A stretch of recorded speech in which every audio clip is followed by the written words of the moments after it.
హిందూపురం నియోజకవర్గంలో శ్రీ శక్తి పథకంలో భాగంగా మహిళలకు ఫ్రీ బస్సు సర్వీస్ ను ప్రభుత్వ విప్ ఎమ్మెల్యే బొమ్మిడి నాయకర్ ప్రారంభించారు. ఆయనే స్వయంగా మొగల్తూరు వరకు బస్సును నడిపారు. మధ్య మధ్యలో బస్సును ఆపి మహిళా ప్రయాణికులను ఎక్కించుకున్నారు. ఎన్నికల్లో ఇచ్చిన హామీలన్నింటినీ ప్రభుత్వం అమలు చేసి తీరుతుందని బొమ్మిడి నాయకర్ చెప్పారు. సంక్షేమ పథకాలు అమలు చేస్తూ రాష్ట్రాన్ని అభివృద్ధి పథంలో తీసుకెళ్లాలన్నదే కూటమి ప్రభుత్వం లక్ష్యమన్నారు. ఈ కార్యక్రమంలో ప్రభుత్వం మైనార్టీ సలహాదారు షరీఫ్, టీడీపీ ఇన్ఛార్జి పొత్తూరు రామరాజు తదితరులు పాల్గొన్నారు.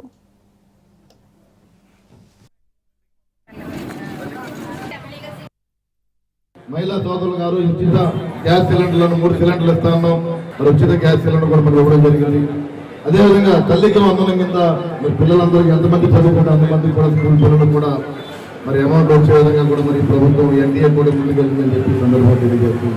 అందరికీ మహిళలందరికీ కూడా వచ్చే విధంగా ఉచిత బస్సు ప్రయాణం కలిగించే విధంగా ఎన్డీఏ ప్రభుత్వం ముందుకెళ్ళి సందర్భంగా తెలియజేసుకుంటున్నాం.